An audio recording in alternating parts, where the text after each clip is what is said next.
Sarah Martinez had always been different from the other girls in her small Texas town. While they played with dolls, she was out back with her grandfather, learning to shoot cans off fence posts with his old hunting rifle. Her steady hands and sharp eyes made her a natural, but it was her calm demeanor under pressure that truly set her apart.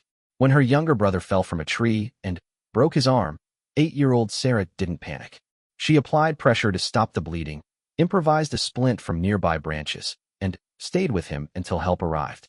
Years later, those same qualities would make her one of the most respected Navy corpsmen to ever serve alongside the SEALs. But on that humid morning in Afghanistan, as she crouched behind a crumbling wall treating a wounded teammate, Sarah had no idea she was about to make a decision that would change everything. The mission had started like so many others. Intelligence suggested a high-value target was hiding in a compound nestled between two ridges in the Hindu Kush Mountains. The terrain was unforgiving, with rocky outcroppings and sparse vegetation providing little cover. Sarah's unit, SEAL Team 7, had been tracking this particular Taliban commander for weeks. He was responsible for coordinating attacks on coalition forces and had proven elusive, always seeming to slip away just before raids reached his location. Sarah packed her medical gear with the same meticulous care she'd shown since her first day of corpsman training. Each bandage, each vial of morphine, each piece of equipment had its place. She'd learned early that in combat, seconds mattered, and fumbling for supplies could mean the difference between saving a life and losing one. Her teammates trusted her completely. In 3 deployments, she'd never lost anyone she'd treated, earning her the nickname Magic Hands among the platoon. The helicopter insertion went smoothly under cover of darkness. The team moved silently across the rocky terrain, communicating through hand signals and whispered radio checks. Sarah carried her M4 carbine alongside her medical pack, trained to fight as well as heal, though her primary role was always to keep her teammates alive when bullets started flying. As dawn approached, they reached their overwatch position on a ridge overlooking the target compound. Through binoculars, they could see movement inside the buildings. Dogs barked occasionally, and smoke rose from cooking fires. The plan was straightforward: establish a perimeter, confirm the target's presence, then move in for capture or elimination. Lieutenant Commander Jake Morrison, the team leader, was a veteran of 4 deployments with a reputation for bringing his people home. He positioned his snipers, Petty Officer First Class Marcus Webb and Petty Officer Second Class Tony Rodriguez, on opposite ends of the ridge to provide overwatch. Sarah set up her aid station in a sheltered area behind a large boulder, close enough to reach any wounded but protected from direct fire. The compound sat in a natural bowl surrounded by hills, with a single dirt road leading in and out. Intelligence suggested the Taliban commander, known by the code name Scorpion, was meeting with other cell leaders to plan upcoming attacks. If they could capture or eliminate him, it would significantly disrupt insurgent operations in the region. Marcus Webb, the primary sniper, had been with the teams for 7 years. His accuracy was legendary, with confirmed kills at distances that seemed impossible to anyone who hadn't seen him work. But what made him truly valuable was his ability to read a battlefield, to spot threats before they fully materialized. As he scanned the compound through his scope, something felt wrong. The morning was too quiet. Usually, compounds this size showed more activity as people went about their daily routines. The few figures they'd observed moved in patterns that seemed almost rehearsed. Webb keyed his radio quietly, sharing his concerns with Morrison. But before the team leader could respond, the first shots rang out. They came from 3 directions simultaneously, muzzle flashes erupting from concealed positions in the rocks above the compound. The SEALs had walked into a carefully planned ambush. Scorpion hadn't been hiding in the compound waiting to be captured. He'd been waiting for them to arrive, using the location as bait. The team immediately took cover as bullets whined overhead and sparked off rocks around them. Morrison's voice cut through the chaos on the radio, calling for positions and status reports. Sarah pressed herself against her boulder as chunks of rock exploded nearby, fragments peppering her helmet and body armor. The firefight was intense from the beginning. The Taliban fighters had chosen their positions well, using the high ground and natural cover to their advantage. They'd obviously studied American tactics, knowing that SEAL teams typically used overwatch positions and predictable approaches. This wasn't a random encounter with local fighters. This was a professional ambush by experienced warriors. Rodriguez, positioned on the eastern end of the ridge, was the first to take a hit. A sniper round caught him in the shoulder, spinning him around and sending his rifle clattering across the rocks. His agonized shout over the radio sent ice through Sarah's veins. She grabbed her medical pack and prepared to move, but Morrison's voice stopped her cold. Negative, document too much fire. We need to suppress first. Sarah watched through a gap in the rocks as Rodriguez tried to crawl to better cover, leaving a trail of blood on the sandy ground. Every instinct in her body screamed to go to him, but she knew Morrison was right. Moving now would just create another casualty.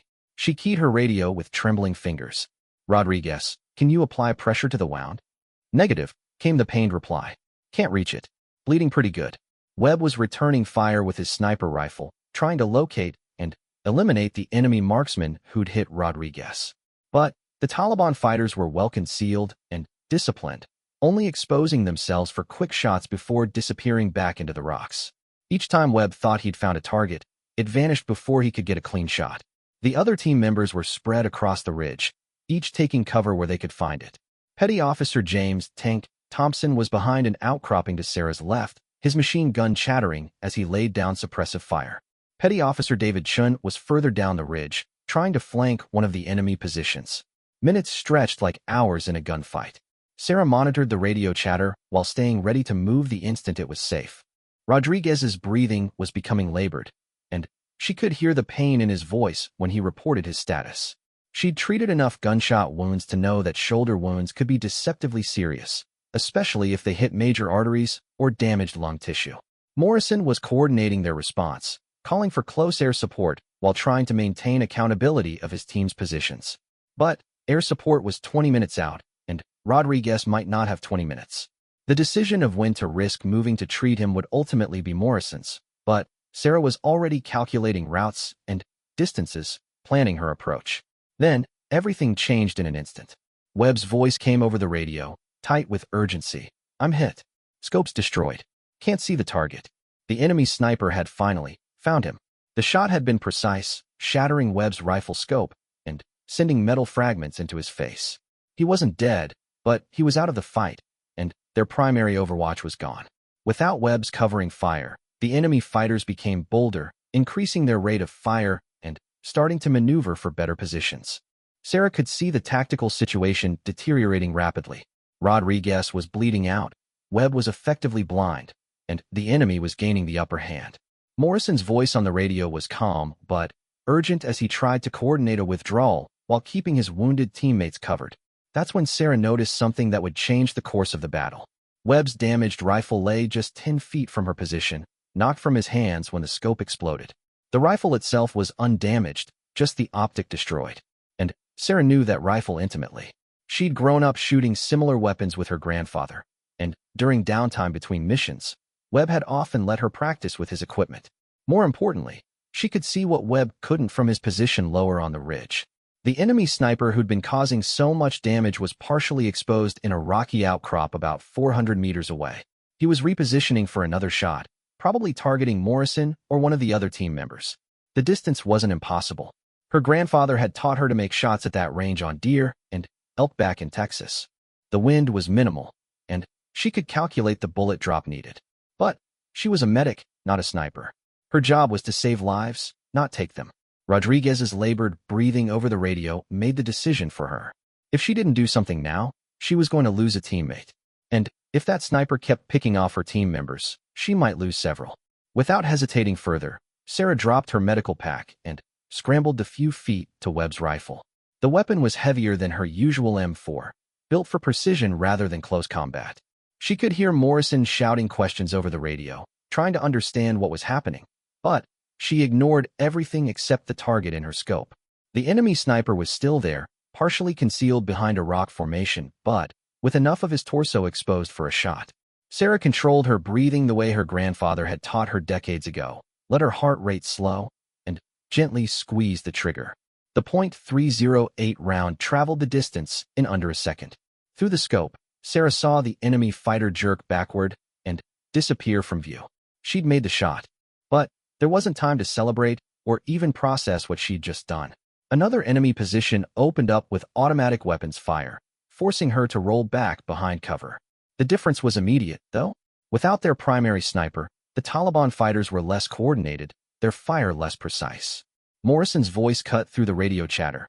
Doc, what's your status? Did you just take that shot? Affirmative. Moving to Rodriguez now. With the pressure reduced, Sarah grabbed her medical pack and began moving across the rocky terrain toward Rodriguez's position. Bullets still whined overhead, but the volume of fire had decreased significantly. She kept low, using whatever cover she could find, her medical training automatically cataloging what she would need once she reached the wounded SEAL.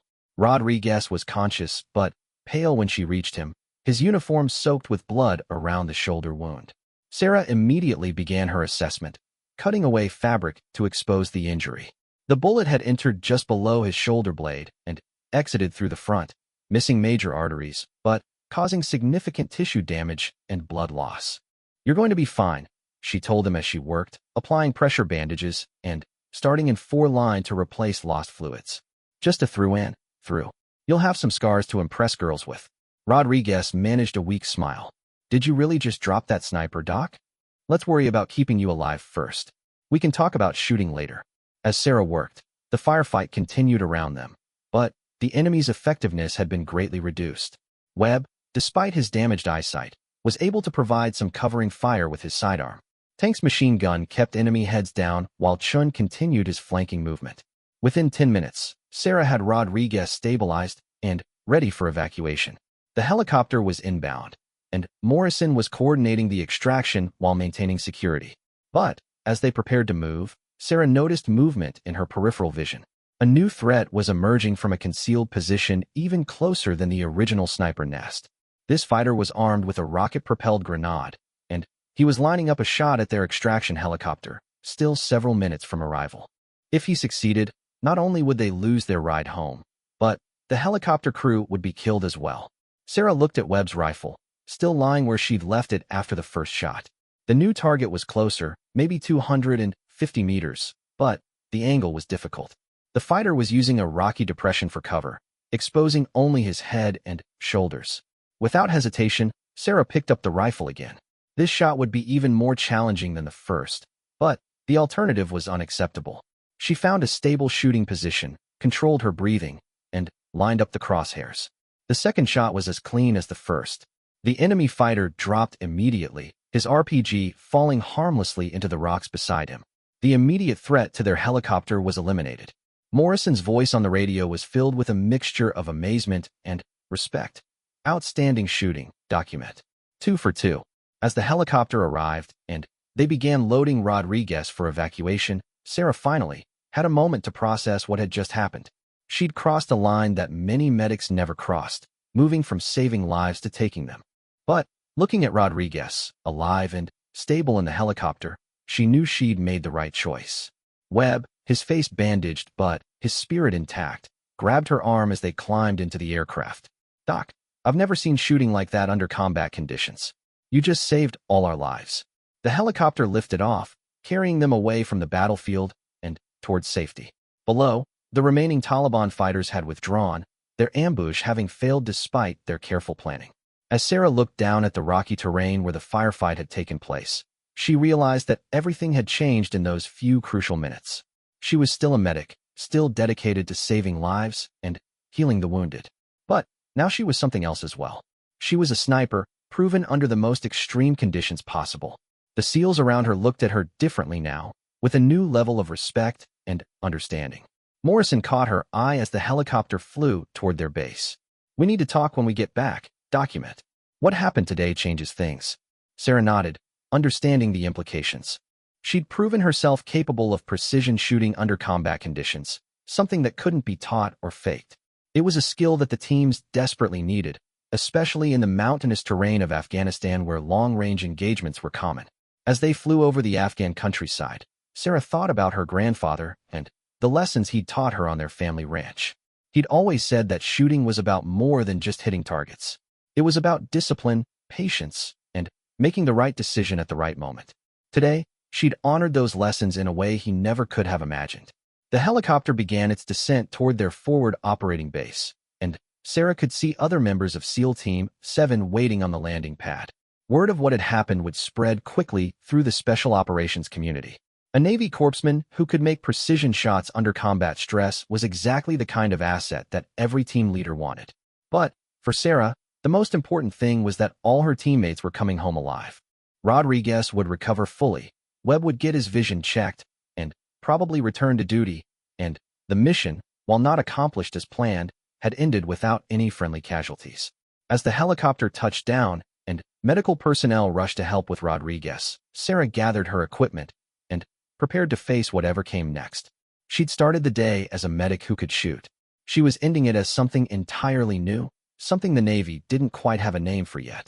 The transformation was complete, but this was only the beginning of Sarah's journey from medic to sniper.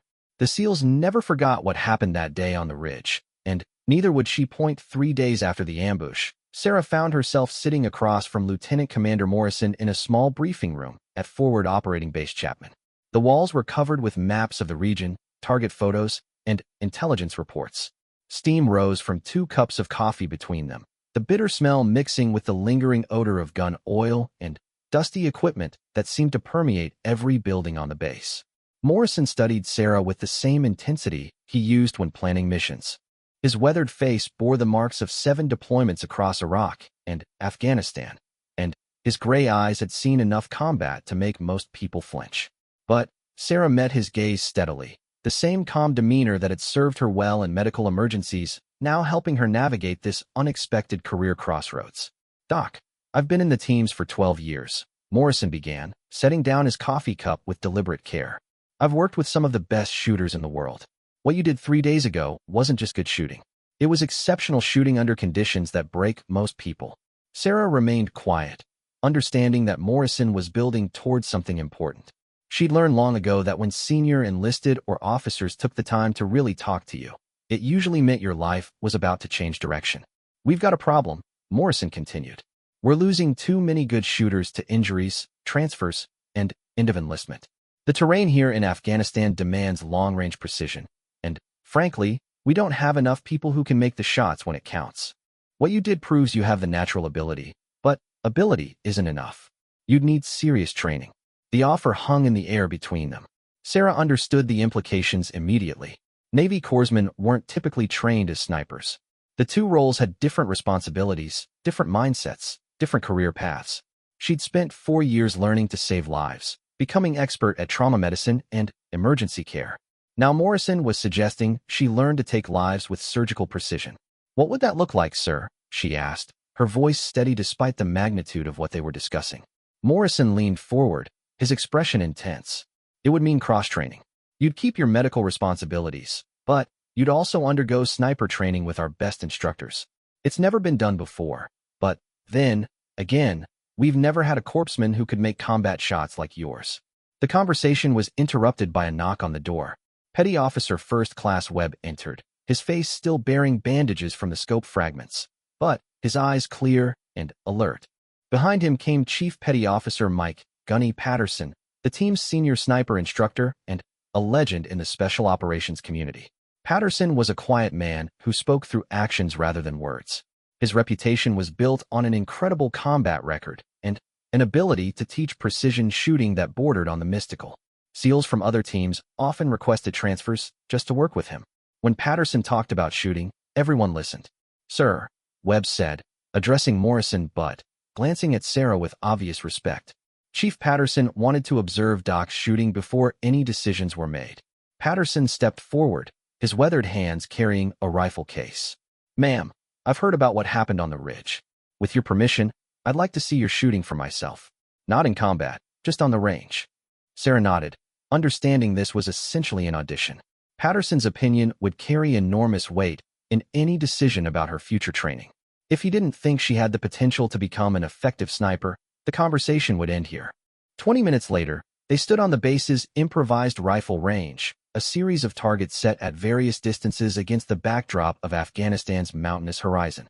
Patterson had selected one of the team's precision rifles, a weapon similar to the one Sarah had used during the firefight, but equipped with a higher quality scope and bipod. "We'll start at 300 meters, Patterson said, his voice carrying the authority of someone who had made thousands of similar shots. 5 rounds, take your time. I'm not timing you, just want to see your natural form." Sarah settled into a prone position, the rifle's weight familiar against her shoulder. The target was a standard military silhouette, clearly visible through the magnified scope. She controlled her breathing, let her heart rate settle, and began the mental process her grandfather had taught her years ago. The first shot felt good the moment she squeezed the trigger. Through the scope, she could see the bullet hole appear just left of center mass. Not perfect, but solid. She made a minor adjustment for the slight crosswind and fired again. This shot was closer to center. By the fifth shot, she'd found her rhythm. 3 of the 5 rounds were within a 6-inch group, with 2 slightly outside due to wind reading errors. For someone with no formal sniper training, shooting an unfamiliar rifle in combat conditions just days before, it was impressive performance. Patterson lowered his binoculars and turned to Morrison. She's got natural ability, no question. Her form needs work, and she'll need to learn proper wind reading and ballistics calculation, but the fundamentals are there. Webb stepped forward, excitement clear in his voice. Chief, you should see her shooting position. She's completely calm, no tension in her shoulders, proper trigger squeeze. Most people take months to develop that level of muscle memory. Patterson nodded thoughtfully, then addressed Sarah directly. Ma'am, if you're interested in pursuing this, I can teach you. But you need to understand what you're signing up for. Sniper training isn't just about shooting. It's about fieldcraft, observation, target identification, ballistics calculation, and a dozen other skills that take years to master. And you'd be doing it while maintaining your medical responsibilities. Sarah looked at the target downrange, considering the offer. 3 days ago, she'd been a straightforward Navy corpsman with a clear understanding of her role and responsibilities. Now she was being offered the chance to become something unprecedented in the special operations community, a medic sniper hybrid. How would it work practically, she asked. I mean, on missions, what would my primary role be? Morrison answered before Patterson could respond. That would depend on the mission. In some cases, we might need your medical skills more. In others, we might need your shooting ability. The beauty of having both capabilities in one person is flexibility. Patterson added, you'd never stop being a medic, document. That training and instinct would always be your foundation. But you'd add precision shooting as another tool in your kit. Think of it as expanding your ability to protect your teammates. The idea appealed to Sarah more than she'd expected. Her medical training had always been about preserving life, but her shooting ability could serve the same goal by eliminating threats to her team. It wasn't about becoming a killer. It was about becoming more effective at keeping people alive. When would training start? She asked. Patterson smiled for the first time since they'd met. Tomorrow, if you're willing. We've got 2 weeks before our next major operation, and I want to see how much we can accomplish in that time. The next morning, Sarah found herself in a classroom learning the theoretical foundations of precision shooting. Patterson had assembled materials from various sniper schools, creating a condensed course that covered the essentials: bullet trajectory, wind effects, target ranging, and the mathematics that governed long-range shooting. Most people think sniping is just about having a steady hand and good eyesight, Patterson explained, pointing to a ballistics chart on the wall. But it's really applied physics. Every shot is a calculation involving distance, wind speed, and direction, temperature, humidity, and even the rotation of the Earth at extreme ranges. Sarah took notes furiously, her medical background helping her understand the scientific principles underlying precision shooting. The same attention to detail that made her an effective medic served her well in learning ballistics calculations and environmental considerations. The afternoon brought practical application on the range. Patterson broke down Sarah's shooting technique, correcting small flaws in her position and breathing that had developed over years of casual shooting. He taught her to read wind flags and mirage, to calculate range using scope reticles, and to adjust her point of aim based on environmental conditions. Your natural instincts are solid, he told her after watching her make a series of shots at 400 meters. But instinct only goes so far. At longer ranges, you need to rely on science and proven techniques. Webb joined them on the range whenever his duties allowed, serving as both spotter and additional instructor. The partnership that had developed between him and Patterson over multiple deployments created a teaching environment where complex concepts were explained clearly and practical skills were demonstrated effectively. The key to being a good sniper team is communication, Webb explained as he showed Sarah how to properly spot targets and provide wind calls. The shooter and spotter work together, sharing information and making decisions jointly. It's not one person doing everything. As the days progressed, Sarah's shooting improved rapidly. Her medical background gave her an advantage in understanding human anatomy, knowing exactly where to place shots for maximum effectiveness. Her steady hands, developed through years of performing medical procedures under pressure, translated perfectly to precision shooting. But Patterson pushed her beyond just marksmanship. He taught her fieldcraft, showing her how to move unseen across various terrain types. He explained camouflage and concealment principles, how to select and prepare shooting positions, and how to escape from compromised locations. A sniper who can't get into position undetected or can't get out after taking a shot is useless, he emphasized during a night movement exercise. Shooting is maybe 30% of the job. The other 70% is everything else. The physical demands were significant. Sarah found herself crawling through rocks and sand, carrying both her medical equipment and sniper gear, learning to function effectively with nearly twice the normal load. Her muscles ached from maintaining shooting positions for hours at a time, and her eyes burned from staring through scopes in bright sunlight. But the mental challenges were even greater. Patterson taught her to think like a hunter, to predict enemy movements, and identify likely positions for hostile snipers. He showed her how to read a battlefield from a sniper's perspective, understanding sight lines and fields of fire that most people would never notice. A good sniper sees the battlefield in 3 dimensions, he explained during one training session.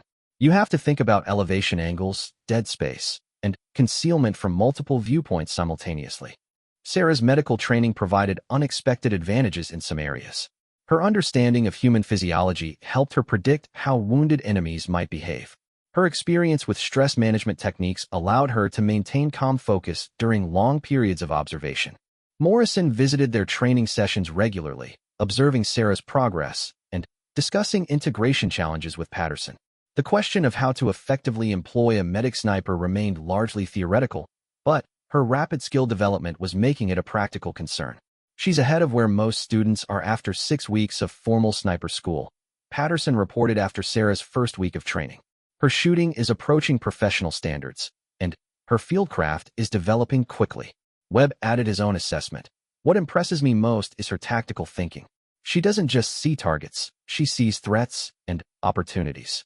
That kind of battlefield awareness can't really be taught. As the second week of training progressed, Sarah found herself thinking differently about combat situations.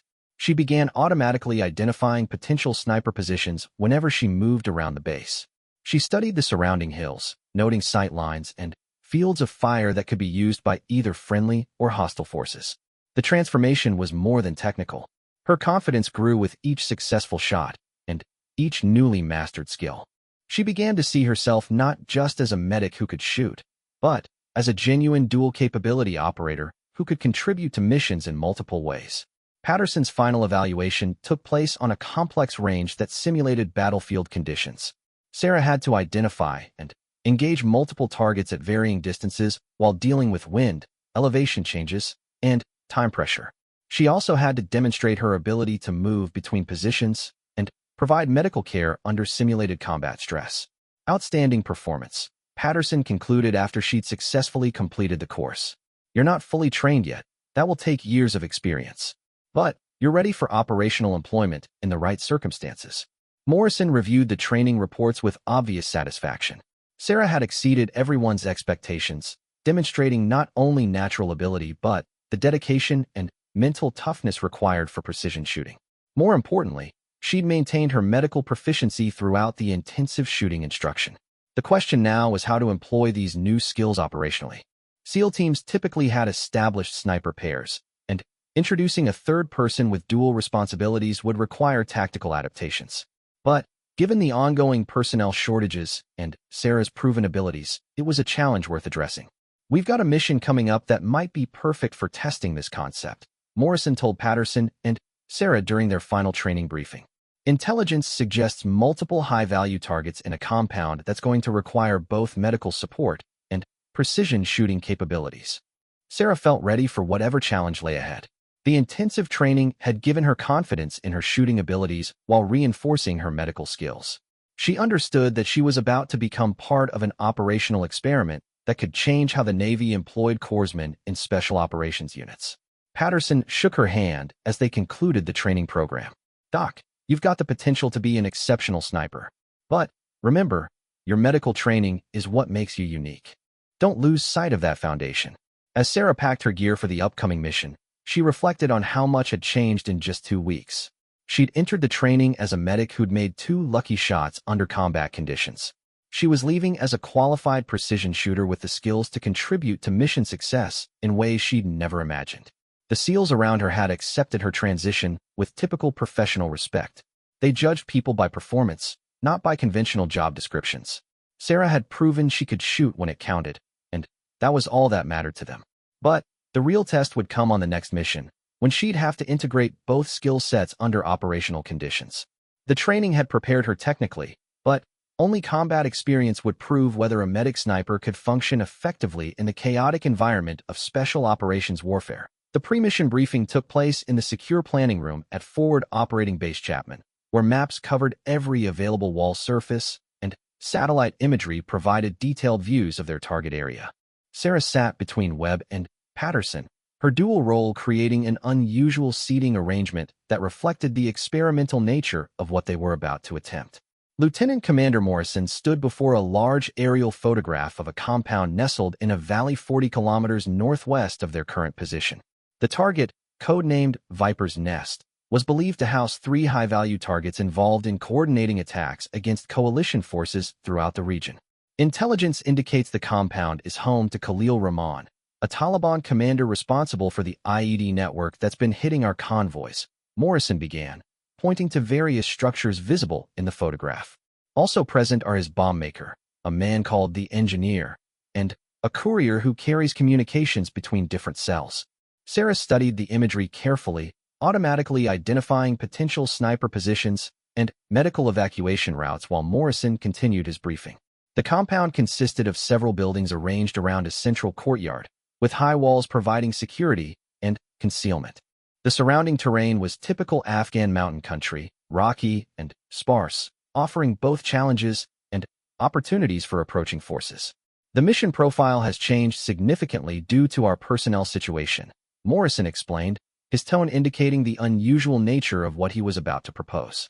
Normally, we'd use 2 sniper teams for Overwatch, plus a dedicated corpsman for medical support. Instead, we're going with Doc Martinez in a dual role, supported by Webb as primary spotter and backup shooter. Chief Patterson nodded approvingly. Doc's training has prepared her for exactly this type of mission. The compound layout provides multiple long-range shooting opportunities, and the expected resistance level makes having immediate medical support essential. The intelligence picture showed that the compound typically housed 15 to 20 fighters, armed with AK-47s and rocket-propelled grenades. Recent reconnaissance had identified at least 2 crew-served weapons, probably PKM machine guns, positioned to defend the main approaches. What made this mission particularly challenging was the presence of civilians, including women and children, who lived in the compound alongside the combatants. Rules of engagement are standard, Morrison continued. Positive identification required before engaging any targets. Civilians are not to be harmed under any circumstances. Our primary objective is capture if possible, elimination if necessary. Sarah raised her hand, drawing attention from the entire briefing room. Sir, what's the medical threat assessment? Are we expecting friendly casualties?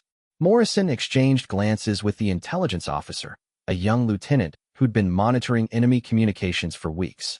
Based on their defensive preparations, we should expect resistance. The possibility of friendly wounded is significant enough that we can't rely on medevac helicopters alone. This was exactly the scenario Patterson had prepared her for during training. A complex mission requiring both precision shooting and immediate medical care, where the normal division of responsibilities wouldn't work. Sarah would need to transition seamlessly between roles depending on the tactical situation. Webb leaned over to review her equipment list, double-checking that everything needed for both missions was included. Doc, I'll carry extra medical supplies in case we get separated. Your primary concern should be shooting until we have casualties. The mission timeline called for insertion during the pre-dawn hours, with the assault beginning just after sunrise. Intelligence suggested the high-value targets were most likely to be present during morning prayers, providing the best opportunity for simultaneous capture or elimination. Sarah's position would be on a ridgeline 800 meters from the compound, providing overwatch for the assault team while remaining close enough to reach any wounded personnel within minutes. It was a compromise between optimal shooting position and medical response capability, but it represented the best use of her dual training. The helicopter insertion went smoothly, with two MH-60 Blackhawks delivering the 12-man team to a landing zone 5 kilometers from their target. Sarah carried her medical pack alongside Webb's precision rifle, the weight distribution carefully planned to allow rapid transition between roles. Her own M4 carbine was slung across her back, providing close-range firepower if needed. Moving through the dark Afghan landscape, the team used night vision goggles to navigate the rocky terrain while avoiding known enemy patrol routes. Sarah found herself automatically cataloging potential casualty collection points and evacuation routes, her medical training overlaying tactical considerations with evacuation planning. Chief Patterson moved beside her during the approach march, quietly reviewing last-minute details. Remember, Doc, your first priority is always the mission. If the assault team needs covering fire, that takes precedence over everything else.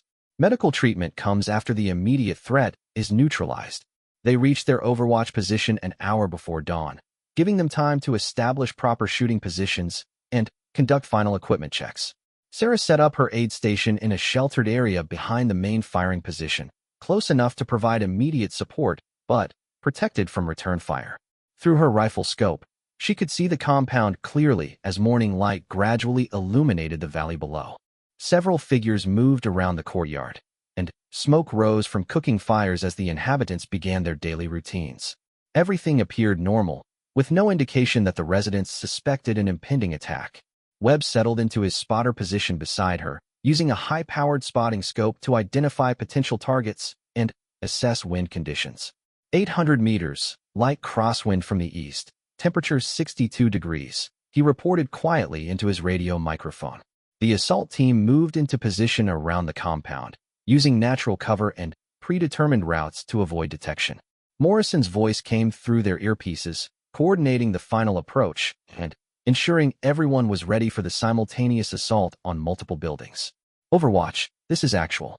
Status report, Morrison requested, using hand signals to position his team members. Sarah keyed her radio microphone. Overwatch in position. No movement in target areas.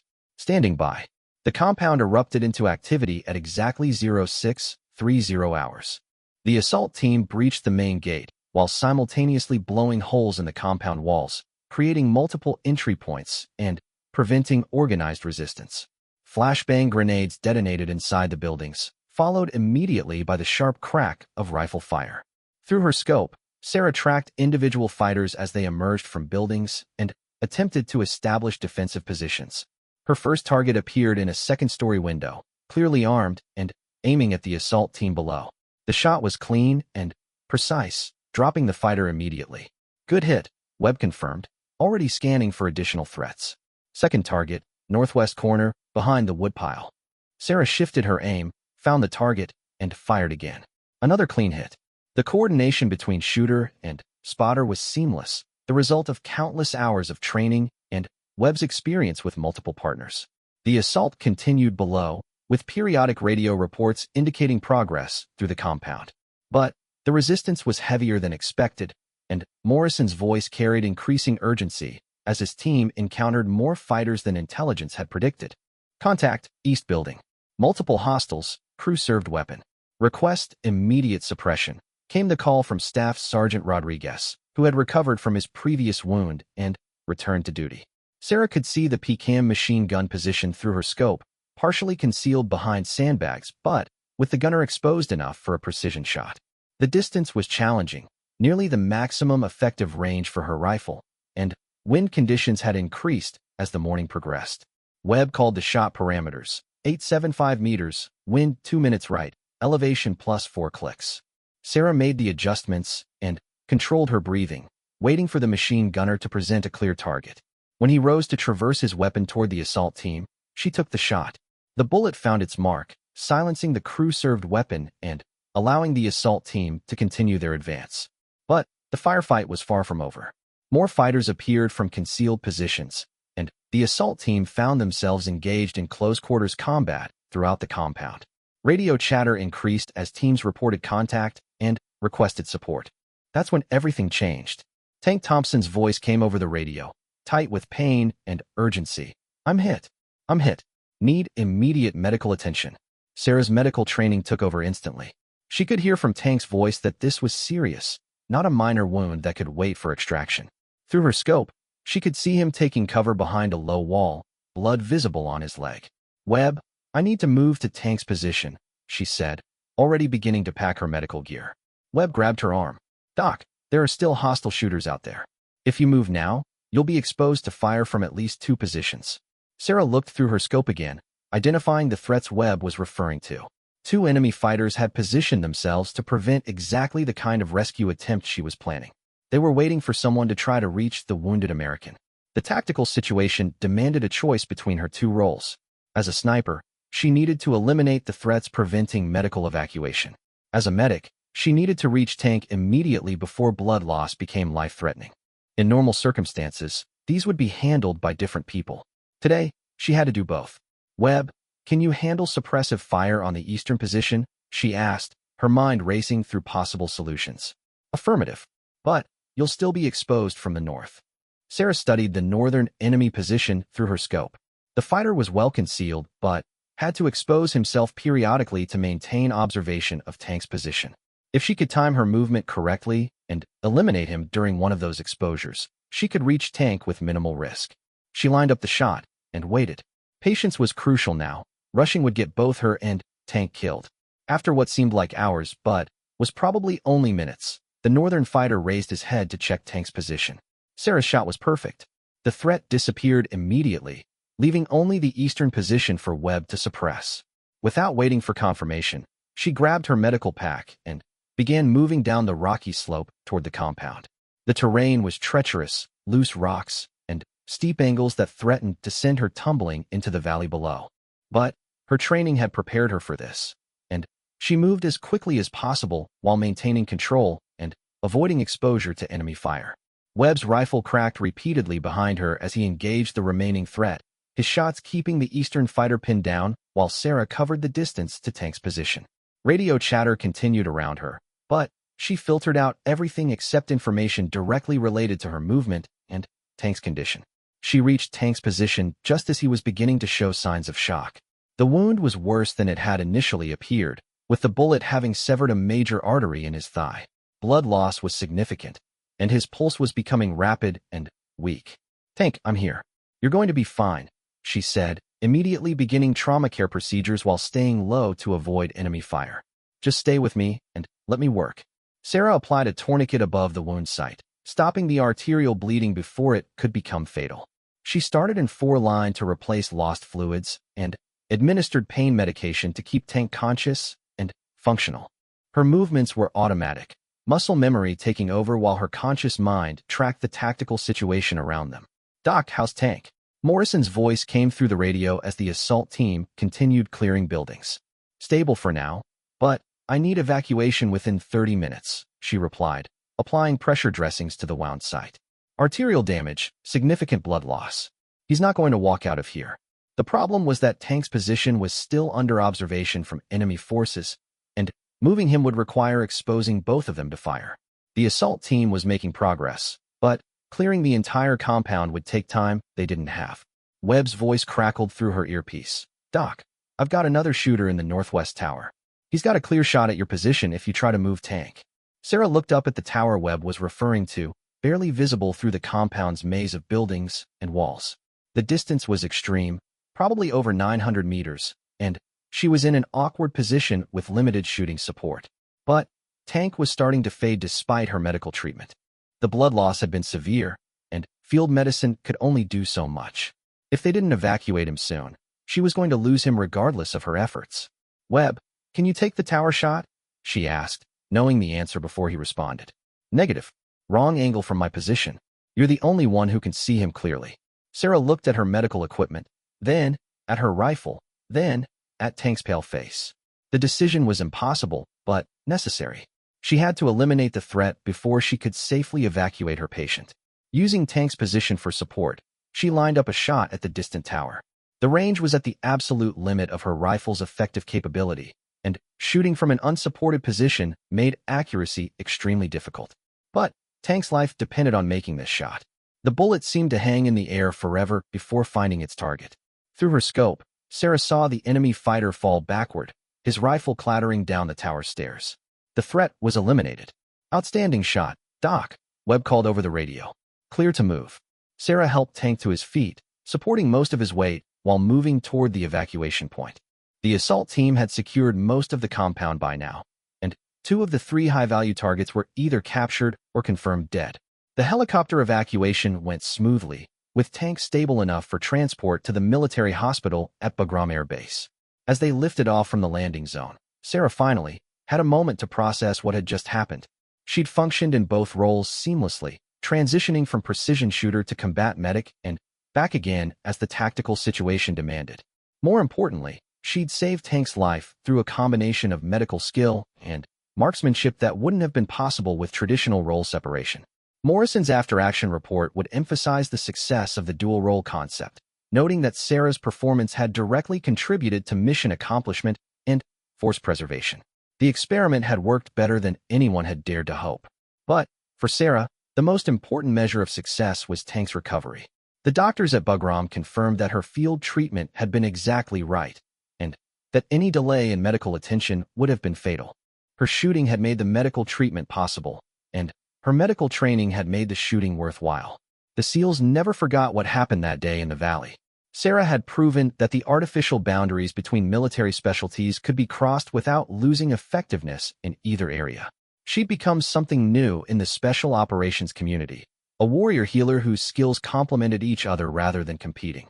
As the helicopter flew toward base, Webb caught her attention and held up 3 fingers, signifying the 3 confirmed kills she'd made during the mission. Then, he pointed to Tank, now conscious and stable in his stretcher, representing the life she'd saved through medical intervention. Sarah nodded, understanding the message. She'd found the perfect balance between her 2 roles, using each skill set to enable the other. The training had prepared her technically, but only operational experience could prove the concept worked in practice. The mission was complete, and Sarah Martinez had officially become the Navy's first medic sniper hybrid. But, more importantly, all her teammates were coming home alive, which was ultimately the only metric that mattered to any of them. Word of Sarah's unique capabilities spread through the special operations community faster than wildfire. Within a week of the successful compound raid, she found herself fielding calls from SEAL teams across Afghanistan, each requesting her for upcoming missions. The Navy's personnel office was suddenly faced with managing an asset they'd never planned for, a corpsman whose dual capabilities made her invaluable to multiple units simultaneously. Captain Robert Hayes, the commanding officer of Naval Special Warfare Group 2, arrived at Forward Operating Base Chapman 3 days after Sarah's mission report reached higher headquarters. Hayes was a career SEAL officer with 22 years of service, and his presence at a forward base usually meant something significant was happening. Petty Officer Martinez, Captain Hayes said as Sarah stood at attention in the small office that served as Lieutenant Commander Morrison's headquarters. I've read your mission reports, and I've spoken with Chief Patterson about your training. What you've accomplished is unprecedented. Sarah remained silent, understanding that senior officers often made statements that weren't really questions. Hayes walked to the window overlooking the base's helicopter landing pad, where a stream of aircraft brought supplies and personnel to support ongoing operations throughout the region. The problem is that success creates demand, Hayes continued. I've got 6 different team leaders requesting you for their next operations. DevGru wants to evaluate you for possible integration into their training programs. The Army Rangers are asking if we can cross-train some of their medics using your model. Lieutenant Commander Morrison, who'd been quietly observing the conversation, stepped forward. Sir, Doc Martinez has been with my team for 8 months. Her integration here has been perfect, and breaking up a working relationship seems counterproductive. Hayes turned back to face them both. That would normally be my inclination as well. But we're dealing with a capability that could revolutionize how we employ medical personnel in special operations. The potential implications go far beyond any single team. The conversation was interrupted by the arrival of Dr. Jennifer Williams, a Navy physician and researcher who specialized in combat medicine optimization. Dr. Williams had flown in specifically to interview Sarah about her experiences and assess the broader applicability of her dual training approach. Petty Officer Martinez, Dr. Williams began after introductions were complete. I'm particularly interested in how you manage the psychological aspects of transitioning between roles. Medical training emphasizes preserving life, while sniper training focuses on eliminating threats. How do you reconcile those potentially conflicting mindsets? Sarah had been thinking about this question since her first combat shots weeks earlier. Ma'am, I don't see them as conflicting. Both roles serve the same ultimate purpose, protecting my teammates and completing the mission. When I take a precision shot, it's to eliminate a threat that could harm people I'm responsible for keeping alive. Dr. Williams took notes as Sarah explained her thought process. Have you experienced any psychological stress from the transition between roles? Any difficulty maintaining medical objectivity after engaging in combat? No, ma'am. If anything, the shooting training has made me calmer during medical emergencies. The breath control and stress management techniques transfer directly to trauma care situations. Captain Hayes listened to the exchange with obvious interest. The Navy was investing significant resources in understanding how to optimize human performance in special operations, and Sarah represented a potentially revolutionary approach to cross-training specialists. Dr. Williams, what's your assessment of the broader applicability? Hayes asked. Could we realistically train other corpsmen to Sarah's level? That depends on several factors, Dr. Williams replied, reviewing her notes. Natural aptitude for precision shooting is relatively rare, and not everyone has the psychological makeup to function effectively in both roles. But for those who do, the potential benefits are enormous. The discussion was interrupted by an urgent radio call from the base communications center. Intelligence had identified a time-sensitive target requiring immediate response, and Morrison's team was being tasked with the mission. The timing couldn't have been worse from an administrative perspective, but combat operations took precedence over personnel evaluations. Sir, we need to postpone this discussion, Morrison said to Captain Hayes. My team has been alerted for immediate deployment. Hayes nodded understanding. Carry on with your mission, Dr. Williams, and I will observe the planning process and debrief afterward. The target was a Taliban leader responsible for coordinating suicide bombing attacks in Kabul. Intelligence indicated he would be meeting with cell leaders in a remote compound near the Pakistani border, providing a rare opportunity to eliminate multiple high-value targets simultaneously. What made this mission particularly challenging was the terrain. The compound sat in a narrow valley surrounded by steep mountains, with limited approach routes and numerous defensive advantages for the occupying forces. Weather reports indicated possible sandstorms in the afternoon, which could complicate helicopter operations and visibility. Sarah studied the mission parameters while preparing her equipment. The compound was nearly 1,200 meters from the nearest suitable overwatch position, pushing the limits of effective rifle range. More concerning was the medical evacuation plan, which relied on helicopter extraction from a landing zone that could be easily defended by enemy forces. Chief Patterson approached her during the equipment preparation phase, his expression showing the concern of an instructor watching his student face an unprecedented challenge. Doc, this mission is going to test everything we've worked on. The range is extreme, and the medical threat assessment indicates a high probability of multiple casualties. Sarah nodded, understanding the implications. If multiple team members were wounded simultaneously, she'd face the impossible choice between providing sniper support and treating casualties. The normal solution would be additional personnel, but team size was limited by helicopter capacity and tactical considerations. Chief, I've been thinking about load distribution, she said, adjusting her equipment harness. What if I carry minimal medical supplies initially, focusing on shooting support, but position cached medical gear at intermediate points for rapid access if needed? Patterson considered the suggestion. That could work, but it would require pre-positioning supplies during the approach march. Risky if we encounter unexpected resistance. Webb joined their conversation, carrying his spotting scope and range-finding equipment. Doc, I've been studying the target area. There's a secondary position about 800 meters from the compound that might give us better flexibility. Shorter shot, easier medical access. They spent the next hour refining their tactical plan, balancing shooting effectiveness against medical response capability. The result was a compromise that positioned Sarah close enough for rapid casualty response while maintaining sufficient distance for effective sniper support. The helicopter insertion took place before dawn, with the team landing 8 kilometers from their target to avoid acoustic detection. The approach march through mountainous terrain was grueling, with everyone carrying extra equipment to support the extended range mission.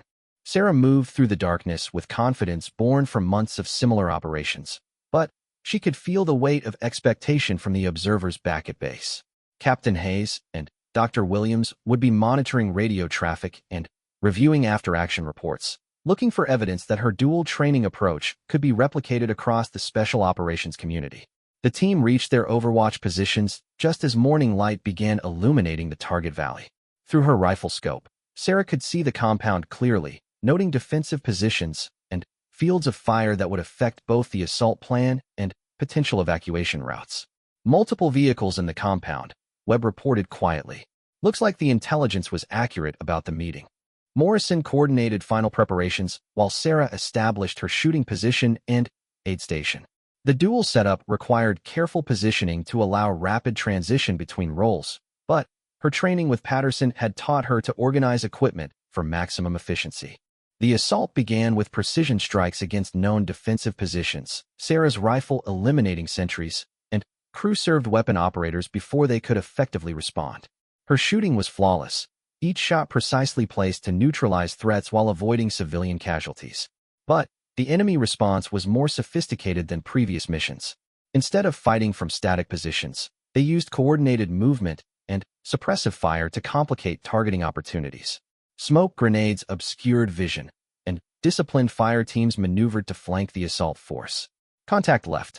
Multiple hostiles moving to flank, Rodriguez reported, his voice tight with the stress of close-quarters combat.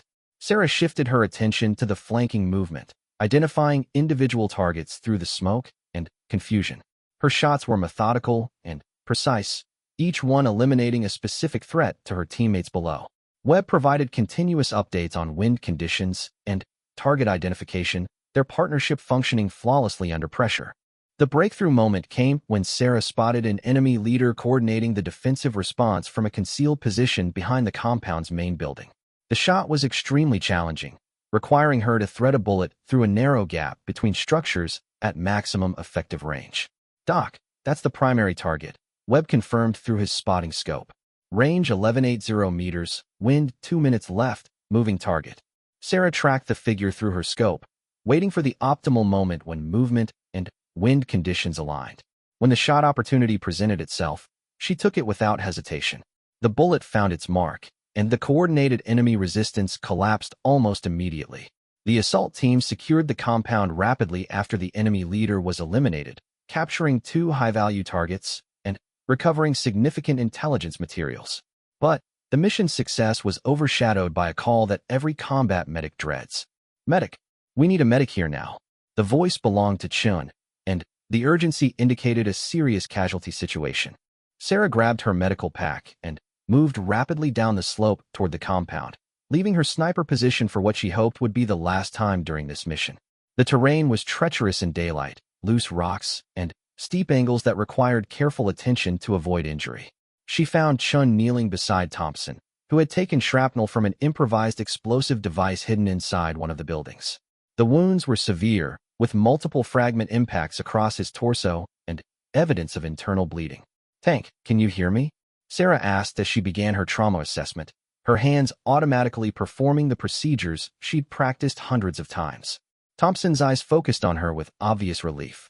Doc, am I going to make it? You're going to be fine, she assured him while working, though privately she was concerned about the extent of his injuries. The shrapnel had penetrated his body armor in several places, and his vital signs indicated significant blood loss. Sarah worked rapidly, but methodically, establishing for access and administering blood volume expanders while controlling external bleeding. The compound's medical facility was primitive, but she'd prepared for this possibility by carrying advanced trauma care supplies. As she worked on Thompson, sporadic gunfire continued throughout the compound as the assault team finished clearing the remaining buildings. Radio chatter indicated that most objectives had been achieved, but enemy reinforcements were reportedly moving toward their location. Doc, how long until Tank can be moved? Morrison asked, appearing at her treatment position with obvious concern. 20 minutes minimum, she replied without looking up from her patient. He's got probable internal bleeding, and movement before stabilization could be fatal. Morrison nodded grimly. 20 minutes was longer than they wanted to remain in the compound, but Thompson's life took precedence over tactical convenience. The team would hold their positions and defend the compound until medical evacuation was possible. The next quarter-hour tested everyone's nerves as enemy probing attacks attempted to identify weaknesses in the American defensive perimeter.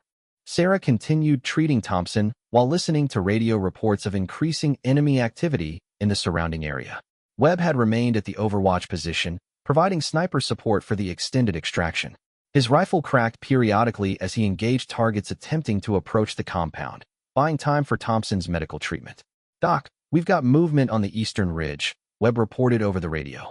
"Looks like a rocket team setting up for a shot at the compound." Sarah looked up from Thompson's treatment, recognizing the threat description.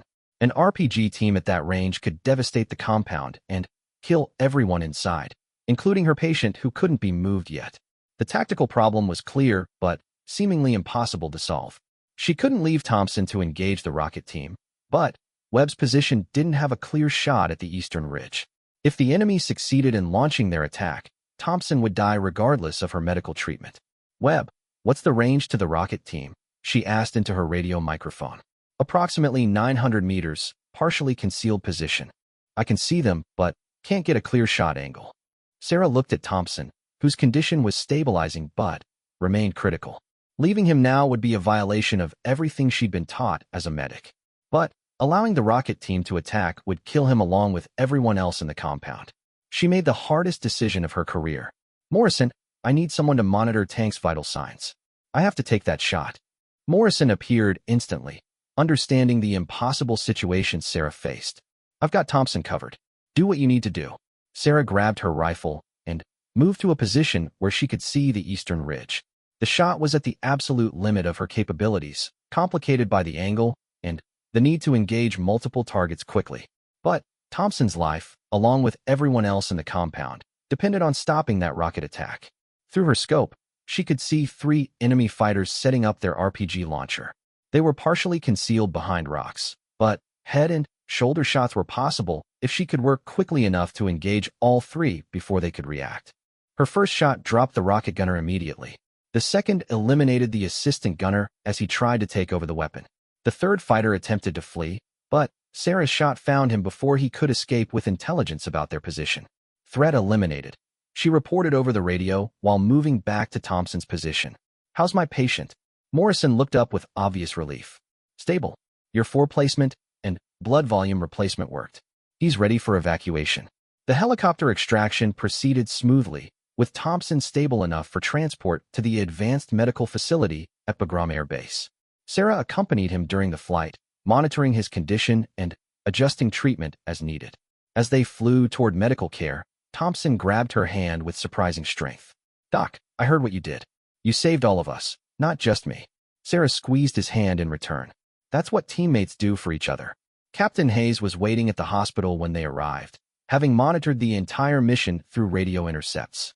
His expression showed a mixture of amazement and professional calculation as he watched Sarah coordinate Thompson's transfer to the surgical team. "Petty Officer Martinez," he said as the medical team wheeled Thompson toward the operating room. "What you accomplished today goes beyond anything we expected when this experiment began." Dr. Williams joined them outside the emergency department, her notebook filled with observations about Sarah's performance under extreme stress. The seamless transition between roles under those conditions demonstrates capabilities we didn't think were possible. Sarah was exhausted, both physically and emotionally drained from the intense mission. But she felt a deep satisfaction knowing that she'd successfully balanced both roles when the situation demanded it. Thompson was alive because of her medical skills, and the entire team was alive because of her marksmanship. "Sir, what happens next?" she asked Captain Hayes, uncertain whether her experimental status would continue or be formalized into something permanent. Hayes smiled for the first time since arriving at the base. "Next, we figure out how to train more people to do what you do. The Navy needs medic snipers, and you've proven the concept works." As they talked outside the hospital, word came that Thompson's surgery had been successful and his full recovery was expected. Sarah felt the tension drain from her shoulders, knowing that she'd managed to fulfill both her roles successfully when it mattered most. The SEALs never forgot what happened that day on the Eastern Ridge. Sarah had faced an impossible choice between her 2 roles and found a way to fulfill both simultaneously. Her success proved that artificial boundaries between military specialties could be overcome through proper training and exceptional individuals. But, more importantly, It proved that innovation in special operations came from adapting to battlefield realities rather than adhering to traditional role definitions. Sarah Martinez had become something new in the military, a warrior whose dual capabilities made her team more effective and more likely to survive. 6 months later, Sarah stood before a classroom filled with Navy corpsmen and SEAL candidates at the Naval Special Warfare Training Center in Coronado, California. The room was silent as 24 carefully selected students waited for her to begin the first official medic sniper integration course in military history. Each student had been screened for marksmanship aptitude and psychological suitability, representing the Navy's first systematic attempt to replicate her unique capabilities. The whiteboard behind her displayed 2 parallel timelines, one showing traditional corpsman training progression, the other outlining sniper school requirements. Between them, a new curriculum attempted to merge both specialties into something unprecedented in military education. 6 months ago, I was a standard Navy corpsman who happened to make 2 lucky shots, Sarah began, her voice carrying the authority of someone who'd proven herself under the most extreme conditions. Today, I'm here to teach you that luck had very little to do with it. The students represented a cross-section of Naval Special Operations personnel. Some were experienced corpsmen seeking to expand their capabilities. Others were SEAL candidates with demonstrated shooting ability who wanted to add medical skills. A few were Marines and Army Rangers, part of an inter-service pilot program designed to evaluate the concept across special operations forces. Captain Hayes sat in the back of the classroom, observing the instruction that had resulted from his decision to institutionalize Sarah's unique training approach. Beside him, Dr. Williams took notes on teaching methodology and student response, gathering data for the formal evaluation that would determine whether the program continued beyond this initial class. The fundamental principle of medic sniper integration is that both roles serve the same ultimate purpose, Sarah continued, walking among the student desks with the confidence of someone who'd taught these concepts repeatedly over the past months. You're not learning to be 2 different people. You're learning to use different tools to accomplish the same mission, keeping your teammates alive and completing assigned objectives. The morning's instruction covered the theoretical foundations Patterson had taught her months earlier, ballistics calculations, environmental factors, and the mathematical principles underlying precision shooting. But Sarah added elements that hadn't existed in traditional sniper training, showing how medical knowledge of human anatomy improved shot placement and how stress management techniques from trauma medicine enhanced shooting performance. Petty Officer First Class Marcus Webb, now fully recovered from his facial injuries, served as Sarah's primary assistant instructor.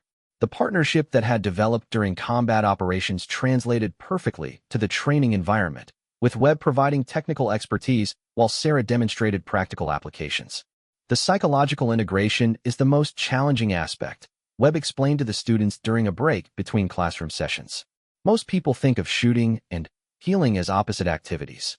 Success in this program requires understanding that they're complementary tools in the same toolkit. The afternoon brought practical application on the shooting range, where students began learning the precision marksmanship techniques that would be essential to their dual role. Sarah moved among the firing positions, correcting stance and breathing problems while explaining how medical training in fine motor control transferred directly to trigger manipulation and scope adjustment. Corpsman Johnson, your 4-insertion technique shows excellent hand steadiness, she told one student. Apply that same muscle control to your trigger squeeze. The precision required is identical. The range training was followed by medical instruction, where Sarah demonstrated advanced trauma care techniques while emphasizing how battlefield awareness improved medical effectiveness. Students learned to assess casualty situations while maintaining awareness of threats, a skill that traditional medical training didn't address. In civilian medicine, your focus can be entirely on the patient, Sarah explained while demonstrating chest tube insertion on a training mannequin. In combat medicine, you have to treat the patient while remaining aware of enemy activity, evacuation requirements, and tactical developments. Your shooting training provides the battlefield awareness that makes you a more effective combat medic. Chief Patterson visited the training regularly, providing expert instruction in fieldcraft and advanced marksmanship while observing the integration of medical and shooting curricula. His approval was crucial to the program's credibility within the special operations community. Doc Martinez has developed something genuinely new here, Patterson told Captain Hayes during one of his visits. Traditional sniper training focuses on individual performance. This program emphasizes how precision shooting supports team medical capabilities and overall mission success. The first major test of the program came during a complex field exercise designed to simulate the type of mission where Sarah had first proven her dual capabilities. Students were required to provide sniper overwatch for an assault team while remaining prepared to transition immediately to medical treatment of casualties. Sarah observed from the exercise control center as her students navigated the same impossible choices she'd faced in Afghanistan. The training scenario included multiple casualties requiring immediate attention while enemy forces maneuvered to exploit any relaxation in sniper coverage. Student Martinez, you've got eyes on the enemy rocket team, but Corpsman Wilson is bleeding out below you, the exercise controller announced through radio. What's your priority? The student, an experienced SEAL corpsman named Petty Officer Second Class David Martinez, no relation to Sarah, demonstrated the integration Sarah had been teaching. Instead of choosing between roles, he used his shooting position to eliminate the rocket threat quickly, then moved to treat Wilson while maintaining awareness of other potential threats. Outstanding response, Sarah called over the training radio. You didn't choose between being a medic or a sniper.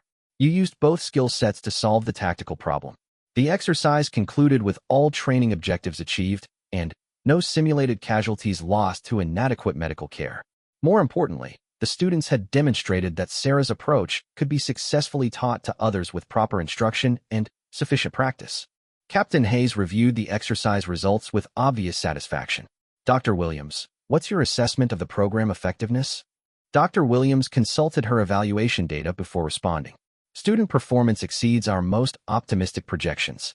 The integration of medical and shooting training appears to enhance both capabilities rather than diluting either one.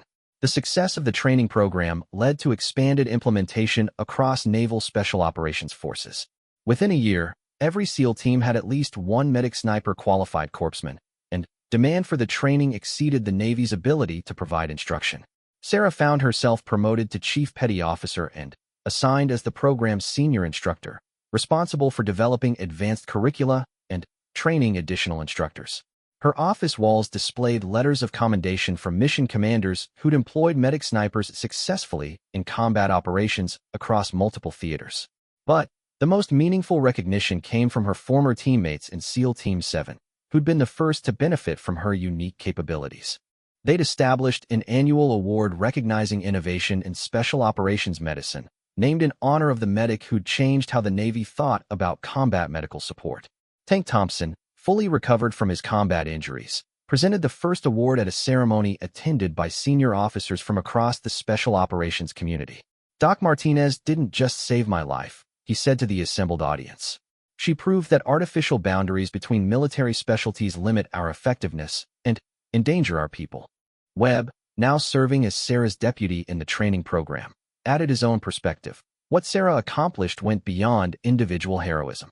She demonstrated that innovation comes from questioning assumptions and adapting to battlefield realities. The ceremony concluded with Sarah addressing the audience about the future of combat medical training and the role of medic snipers in special operations forces. Her words reflected the journey from that first desperate shot on an Afghan ridgeline to leading institutional change across the military. The lesson isn't that everyone should be trained as both a medic and a sniper, she said. The lesson is that we should never assume traditional role definitions are the only way to accomplish our mission. Innovation comes from people who are willing to cross boundaries and challenge assumptions. As she spoke, Sarah thought about her grandfather's lessons on the Texas ranch where her journey had begun. He'd taught her that shooting was about more than hitting targets, and medicine was about more than treating injuries. Both were tools for protecting people you cared about. The audience included students from her first training class, now serving as medic snipers with SEAL teams worldwide. Their success in combat operations had validated her approach and created demand for similar training across allied military forces. Foreign students were beginning to attend the program, spreading the concept internationally. After the ceremony, Sarah walked along the beach near the training center, reflecting on how much had changed since that morning in Afghanistan when she'd picked up Webb's rifle out of desperation. The decision made in seconds had led to institutional changes affecting thousands of military personnel. Dr. Williams joined her for the walk, carrying a folder filled with research data from the Medic Sniper program. Sarah, I've been analyzing performance data from combat deployments. Teams with medic snipers show significantly lower casualty rates and higher mission success percentages. The statistical validation was gratifying, but Sarah's satisfaction came from knowing that her innovations were keeping people alive and bringing them home safely. Every successful mission report represented teammates who'd benefit from the integration she pioneered. What's next for the program? Dr. Williams asked as they watched the sunset over the Pacific Ocean. Sarah considered the question carefully. The program had succeeded beyond anyone's expectations, but success created new challenges and opportunities. We're working on advanced integration concepts. Medic snipers with additional specialties like explosives or communications. The goal is maximizing individual capability while maintaining team effectiveness. The conversation was interrupted by her phone, carrying an urgent message from Lieutenant Commander Morrison, now commanding a SEAL team in the Mediterranean. His unit had encountered a situation requiring immediate medic sniper support, and he was requesting Sarah's deployment as a consultant and trainer. Sarah smiled as she read the message. Despite her success as an instructor and program developer, she remained an operational asset, available for deployment when circumstances required her unique capabilities. The classroom was important, but the battlefield remained her primary responsibility. Dr. Williams, it looks like I'll be traveling soon, she said, forwarding the deployment request to